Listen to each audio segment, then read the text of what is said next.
Okay, so a little bit about, you call it the Earth House. The name behind it, how you came to own it, and kind of the backstory of your history with the place. Yeah, so we were excited to purchase the house through an auction. We lived nearby for quite some time and kind of had our eye on the place for a while. And it was just always interesting to us, it being built how it was under the house, under the earth. So, yeah, anything else you want to add? Well, so the building style of it is the origin of the name. Yeah. Actually, Airbnb has a category, I guess, called Earth Houses that, doesn't seem to have any exact definition, but this is kind of generally what it leans toward, with the, the earth and insulation around it. Had you heard of an Earth House before seeing this place nearby to your actual home? Not really, actually. It piqued my interest seeing this house. Then I kind of went to the internet and started searching Earth homes and came across a few. And some people in passing have told us that there's some around the area, actually. So. Had you been inside it before you bought it, or before you were looking to buy it? Did anybody, the people who lived here, did you know them, or? We met him a few times, Mr. Bill.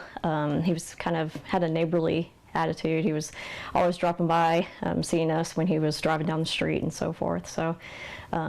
And he lived here. He didn't rent it. He lived here full time. Yeah, he built it and lived here, and yeah, pretty interesting guy. He was nice. So. Yeah, he, I guess actually him and a friend or coworker or something bought the land on this street from a farmer. It was basically just kind of the edge where they weren't really farming it. And then he divided up the lots himself, filed the paperwork, all that to, make a neighborhood. So he had I guess from what I've been told, a trailer here at some point kind of behind where this is. And then I guess after the airport road tornadoes, started laying plans to build this instead. So he, as far as I know, did a lot of it himself. Yeah, that was one of my questions. Is the place tornado safe? Yeah. I guess. I mean, I would assume it's, more resistant than most things. I don't know that, any formal calculations have been done, but, it's concrete construction and underground, so it should. In theory. Oh, the recipe's there. Yeah. How often are you booked up, and are people who are coming, are they from around here, just kind of looking to get a weekend getaway, or are they coming into town for something and find the place? Kind of a mixture. The previous people that came were from St. Louis. They were here to see the Space Center. We have quite a few people stay here to go visit the U.S. Space and Rocket Center. Some people are here to visit family that live out of state. I don't think we've had any locals stay here yet, but it kind of brings some tourism to the town, I think. Offers a good place to stay while you're exploring the area. So I think people have generally really liked it. It's kind of a refuge from long travels, people driving 10 hours and everything, so they've enjoyed staying here and having the peace and quiet. Kind of the logistics of it, how big is it, how much does it cost a night, that kind of stuff. Yeah, so we competitively price for the other Airbnb listings in the area, and we offer our minimum maximum stays. Right now it's 2 weeks. From like $89 a night up to $110 or so. Yeah. And I think we've got the maximum stay at either, I think 3 3 weeks. Although we've not had anybody book more than 6 days so far, but it's been mostly holiday travel, people visiting family, or a few people with Space and Rocket Center. I think we've had a couple people on work trips, but with it being right after the holidays, there hadn't been a whole lot of that.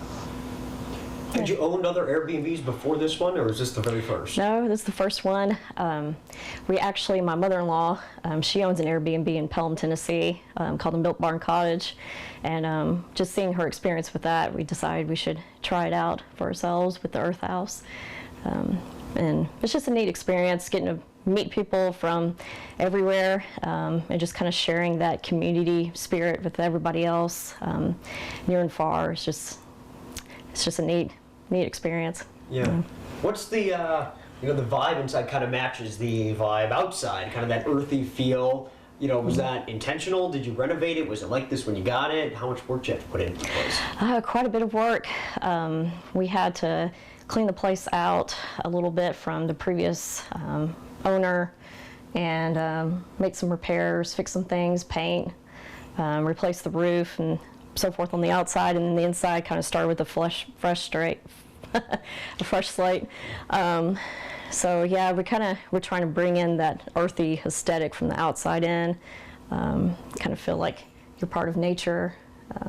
The wood paneling and stuff is original though, as is kind of the sparkles on the ceiling. Yeah. The biggest thing was I didn't even notice this. replacing the floor. He had carpet basically everywhere except for linoleum in the kitchen. So of course, the carpet was quite old and had not Need a replacement. it needed replacement for a little bit. So we've got this Vinyl plank vinyl flooring. plank wood flooring, It's held up pretty well. and it seems to be pretty resistant.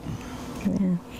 I imagine this isn't full-time living for the two of you, making, profiting off Airbnb. So what do the two of you do for a living? Yeah. Family too?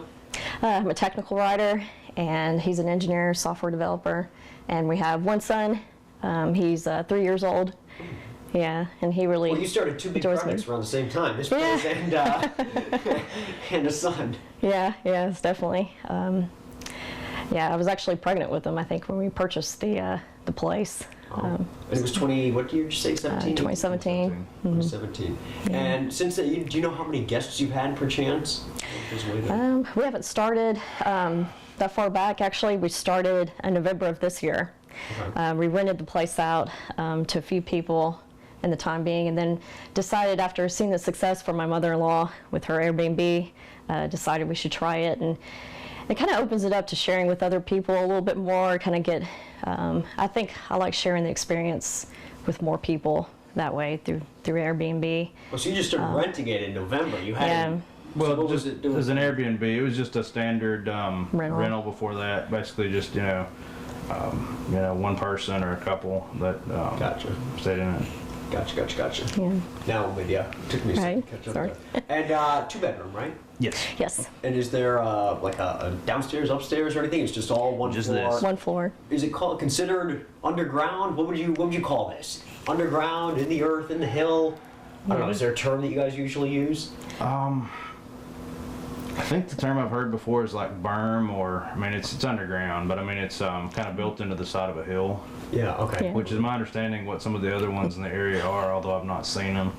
Because when you think of a bunker, it's truly underground, and there's stairs Down the or, stairs, up, ladder yeah. to climb. This is just built into the side, so it's easy access in the front. You can just walk in, walk out.